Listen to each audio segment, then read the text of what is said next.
So today I'm going to talk to you about gamification, or basically define what it is, and then problematize it. So gamification is the act of taking game-like interfaces and structures, mechanics, and then laying them on top of things that we wouldn't necessarily consider to be games. So think of something like a website, or going to the shopping mall, or any number of other day-to-day tasks like doing your chores, and then turning them into a game by adding these structures.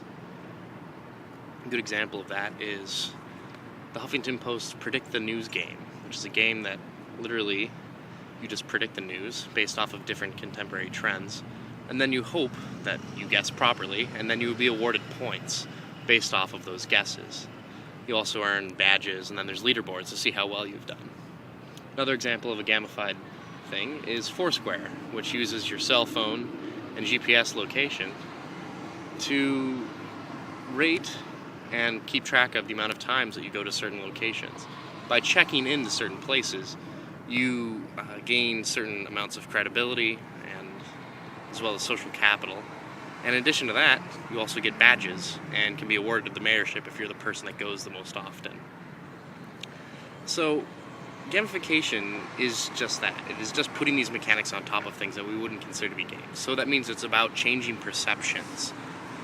But gamification, while it is very popular in marketing circles right now, and a lot of people think that it's going to influence people to change their minds about advertising and marketing, I beg to differ. Gamification trades off of games and game mechanics, but not all games are fun. In fact, a lot of them are really bad. And in the case of gamification, it's all pretty shallow. Another thing is that trading on social and cultural capital with points and badges is flaky at best. You're not always guaranteed to get the right amount of, the right perception from anybody through a gamified service.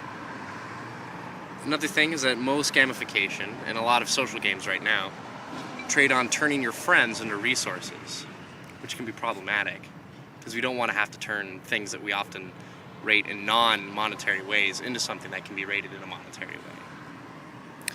First, and then in another way, gamification is particularly new. They've been described as this new way of implementing loyalty programs.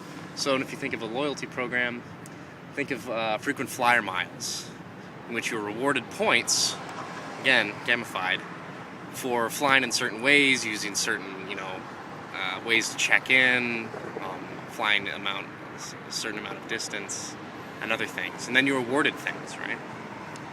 Another form of a loyalty program that we're all probably very familiar with is a shopper's card.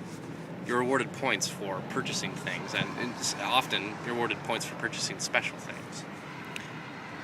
In essence, gamification is shallow. I don't think it has a lot of legs, but it might.